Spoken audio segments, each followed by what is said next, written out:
lights me up to show women especially, because it's not only like the religion or, men, I should say, or that gives us these ideas. We as women do it to each other too. Our society teaches us all these things that we have to be in order to be acceptable or in order to even be okay. Like a lot of these things we even put them upon ourselves. And when we realize that, and when you see it, you can't unsee it. Like once you see it, you can't unsee it. And it's not about being prideful or selfish or any of those things. It's just about the way that you perceive yourself. And when you perceive yourself, like I said, through the eyes of love, you're actually able to perceive others that way. You become more loving. That's something that just really, it just lights me up when I see the light bulb go off in women when they realize, holy cow, like I am precious. As a young child, Edwina Adams was quiet by nature. She would whisper when speaking. In boot camp, she was thrashed for not yelling loud enough. But when she discovered her ex-husband was a con man, she started to make noise, proving you don't have to be loud to make some noise. Now Edwina's on a mission to motivate. So kick back and tune in for candid conversations with those who have harnessed the power of their voices. Let's make some noise.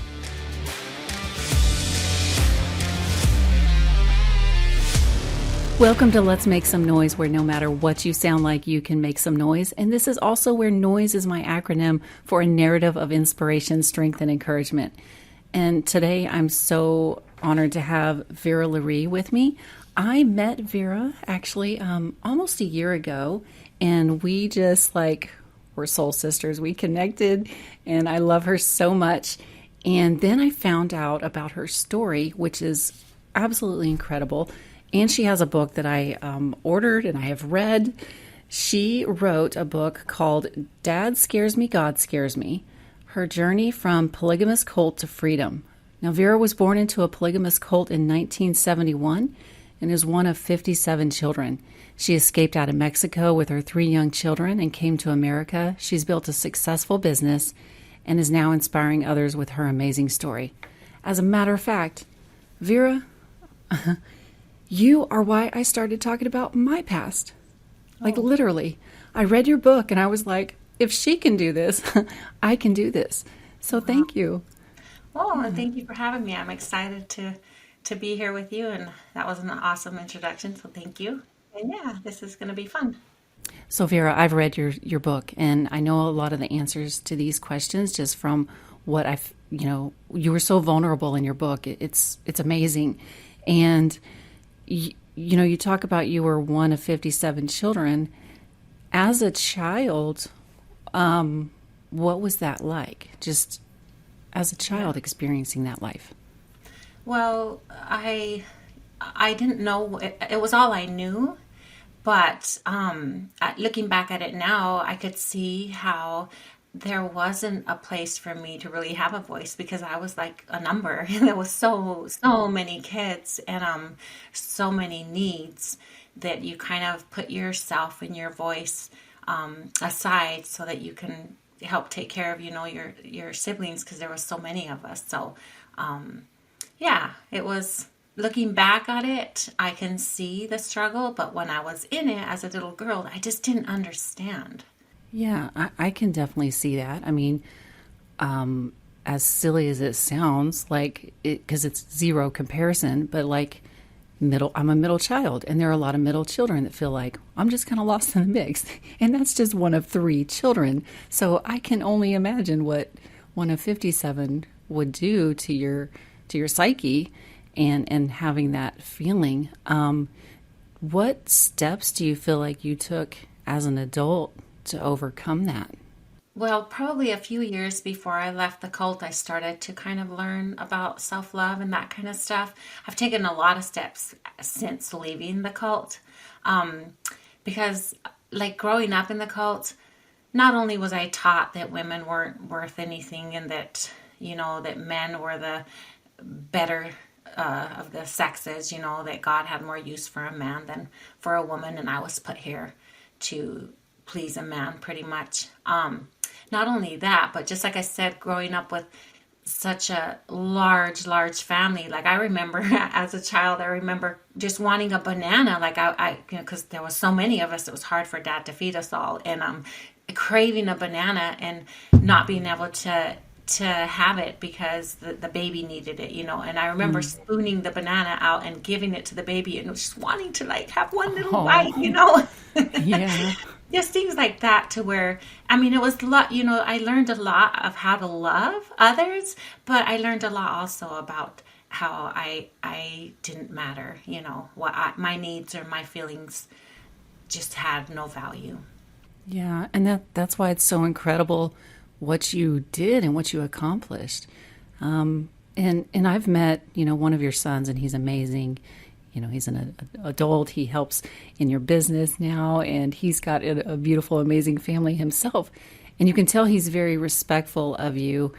How do you feel like that upbringing affected motherhood for you once you were out of the cult? Right. I would say that, so the biggest thing that I've learned, or that I've managed to teach myself, and I love to teach others, is in order to truly love yourself, you have to be able to see yourself through the eyes of love. And that's really, really hard to do. We're so hard on ourselves. And I feel like raising children, that was like my desire, was to teach them how to view themselves the way that God would view them, to see themselves the way that God sees them. God sees us with compassion and kindness and patience and understanding, and also, I think one of the biggest things about loving yourself is to also practice, self-discipline. Self-discipline is like one of the highest forms of self-love that there is.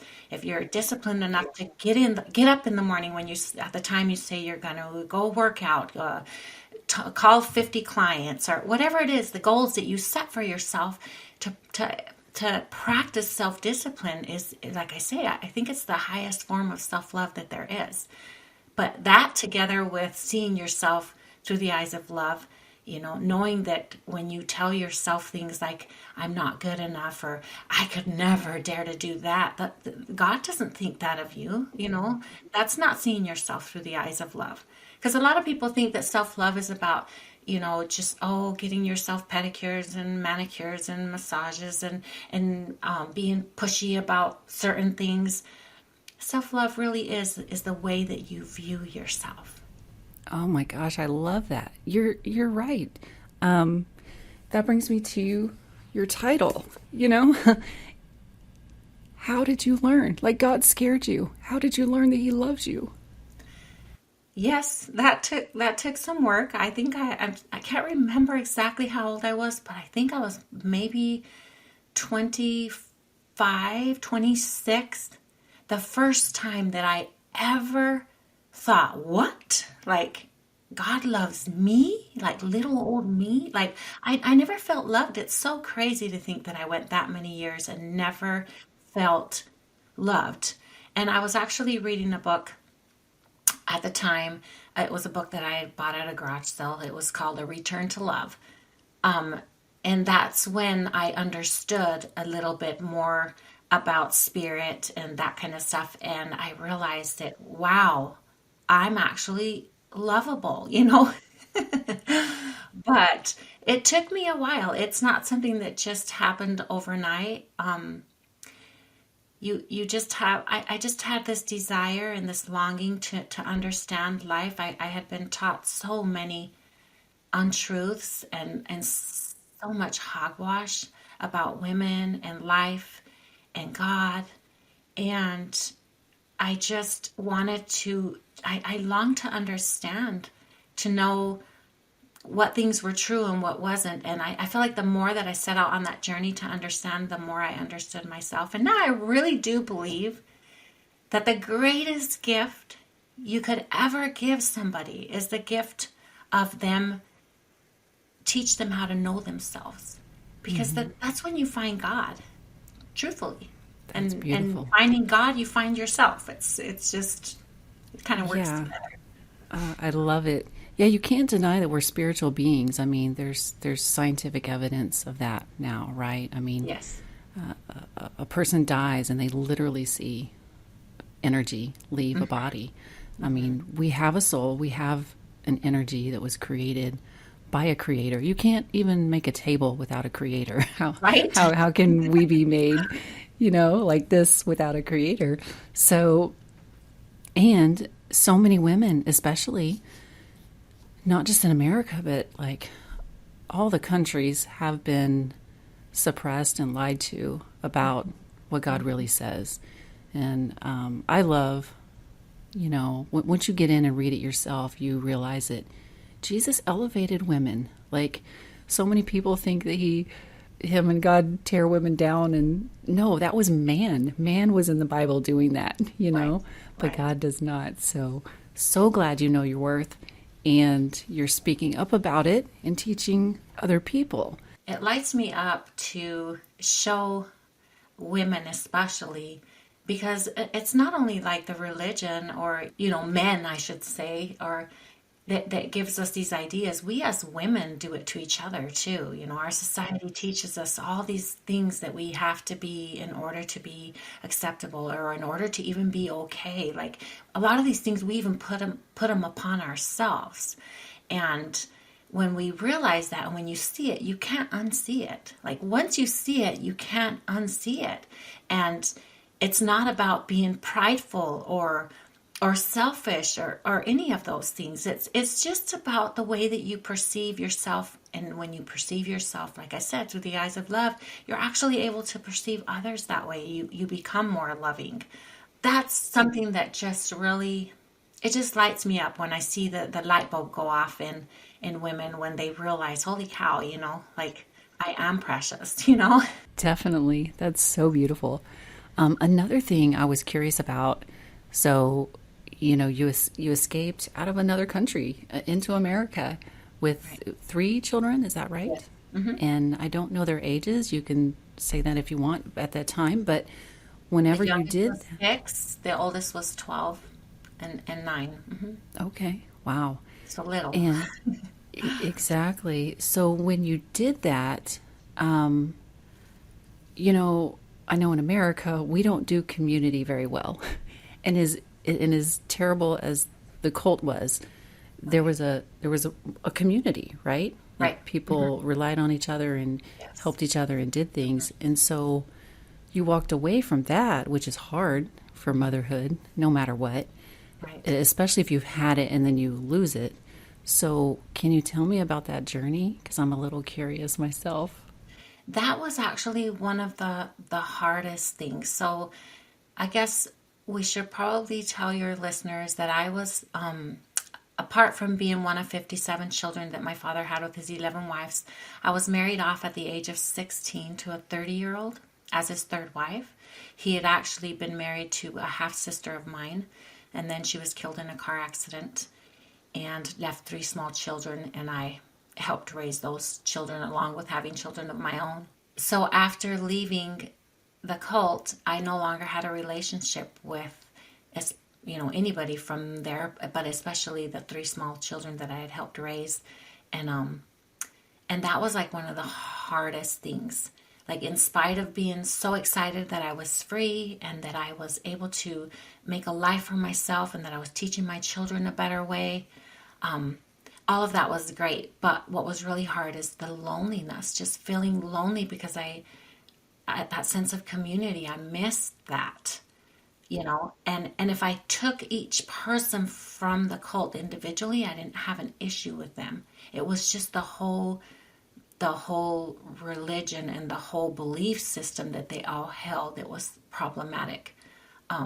So that was really, really hard. I think I immersed myself in business and building my business.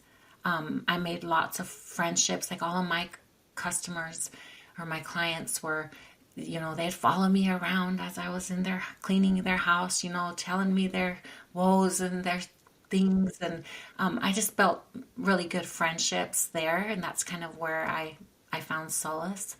But yeah, that was hard. Yeah, I can only imagine that as well. And it sounds like it was like you picked the right career, because it did give you opportunity to build intimate relationships with clients. And then they became, hardcore believers in you and shared about your business, and it grew. And how long have you had that business now? It's been 21 years, and believe it or not, we still have some of the original customers. Are you serious? How flattering. Yeah. Very cool. I'm sure they're so proud of you. Man. Yeah, well, and the kids the kids came aboard and run that business now, so that I can dedicate my life to doing other things and doing my coaching and writing and speaking, all that fun stuff. The cult you were in happens to have a documentary out right now. And can you tell us a little bit about that? Well, I haven't watched the documentary. It just came out last night on Hulu. My son told me about it. It's called The Daughters of the Cult. And I think it's just like a 4-part series. I'm not sure. Like I said, I haven't watched it. But that's the cult that I grew up in. That's this is about my husband from the cult's uncle. He was a murderer. And so the documentary is all about Ervil LeBaron and the murders and the stuff that he did. And it's, his daughters I guess 2 of his daughters are telling the story. But yes, I haven't wanted to watch it only because I don't know if I want to go back emotionally, because it's just hard, But I know that my ex-sister-in-law is in that documentary, and it's just talking. It gives you a bigger picture. So my book takes you on the personal journey. Like you get to be inside my head and inside my heart of how I'm feeling when I am being forced to live this law.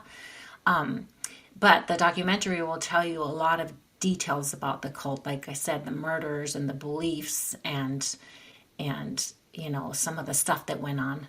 Vera, what is the most challenging thing that life has been teaching you just over this past year? Over this past year, I think the most challenging thing that life has been teaching me is about surrender. It's about surrendering, and people think when you say surrender that you're meaning you just have to give up or stop the fight, or it's not about that. It's just about because I come from the mindset that pain is inevitable in this life, right? But suffering, you don't have to suffer. Mm-hmm. And suffering comes from resisting what is. Yes, that is so good. Yes, and it's really deep, but pretty much, I'm going to make it really simple. Like if you step outside, you're going to have a parade today, and you step outside and it's raining. And so then you're like, granted, you hope that it wouldn't rain on your parade day or whatever, but it's raining. So just practicing this feeling of letting go, or relax, taking the steps. What's the next step? What do I got to do next? Now it's going to rain. Maybe we got to get tents. Maybe you have to pivot. But it's this way of thinking. Like you just surrender. This is what's presenting in the moment. Stop resisting it. It's just there's days that rain and days that don't, and we do this constantly. We don't even realize how much we resist, and it just makes us tense. It makes us on a deeper level miserable, unhappy. But when you learn how to surrender, just say, "Hey, this is what life's shown me in the moment. This is what's right in front of me," and just what inspired action do I need to take next? Instead of being like, "Oh, it shouldn't be. Why is this happening? Oh no, please don't let this happen to me." It's just surrender. Surrender to in the moment that, there's tons of things. Surrender to that your brother told you off and, whatever. Hey, that's what's happening in the moment. So that's been something that I've really, really learned in this last year. More about surrendering. That is so powerful. And we all need to be better at that. There have been times I've been great at that and times I didn't. And I know the times that I wasn't, I tried to make it as brief as possible and then remember, just got to let go. Because as my listeners know, if they've listened to many of my episodes, I had a health scare in 2020, and that's where I learned, like, let go, because I was kind of a control freak. And I realized, okay, I got to let go. And now I'm actually back in the same position. I'm having some health issues, and it has been like, it's been amazing, because I have just, like, what can I do? I mean, I'm here. I'm just gonna accept that it's happening and do what I need to do next. Yep. If I fight it, I'm just going to make this harder on myself, on my body. And so it's a beautiful lesson. Thank you. Thank you. Just take the inspired action. It's Yeah. inspired because it's because you're in the place of surrender. This is what's happening. Okay, what needs to happen next? It's not coming from a place of panic or control or anything. It's just you're inspired to see this doctor. You feel inspired to take, this supplement or do whatever it is that you're doing, but you're still coming from that place of surrender, where you're just surrendering to whatever it is that life is presenting to you in the moment. And it does make you feel more of a sense of fulfillment. And you're right, you get really good at it sometimes, and then sometimes you didn't do so good. But awareness is 99% of the work, right? Exactly. And you're right also that surrender actually involves a lot of action. So it's definitely not giving up. It's just, okay, we got to pivot here. Exactly. What's the step I need to take? So very, very good. So again, noise for me is a narrative of inspiration, strength, and encouragement. What legacy do you aspire to leave with the noise that you show up with? I want to leave the legacy of just showing as many women as I can to inspire them to get to that place, to just, like I said, to see themselves through the eyes of love, to be kind and patient and just non-judgmental, and I mean, to do the things, be disciplined and do the things that you need to do, but not from that mean voice that, oh, you're just you're such a failure, you're such a loser, or whatever it is that we call ourselves. I want to leave a legacy of inspiring as many women as I can to see themselves through the eyes of love. I love it. And you guys can start your journey. Get her book. I really do recommend it. I know it's on Amazon. It might be on your website as well, and I'll give you a minute to talk about that. But this book is so good. It is so well written. It's very vulnerable, and you get to walk the journey with Vera, and in an amazing way. So, thank you, Vera. Is there anything else you want to add? Where can people connect with you? Well, all of my handles are Vera LaRee, so it's LAREE, VERALAREE. They can find me on just all the social media that's out there. And then, yes, the book is on Amazon. It's called Dad Scares Me, God Scares Me, by Vera LaRee. And yeah, people can reach out to me too. They can send me messages if they do read the book and they have other questions, or they have parts that really move them or touch them. They'll be able to find me and message me. And I love hearing from people. I love even hearing just people's story of their journeys and how they learn to love themselves more. And so yeah, that's pretty much where they can find me at. Vera LaRee all over. Awesome. Well, thank you so much for being here. I just love chatting with you off air and on air, and really just love your heart so much.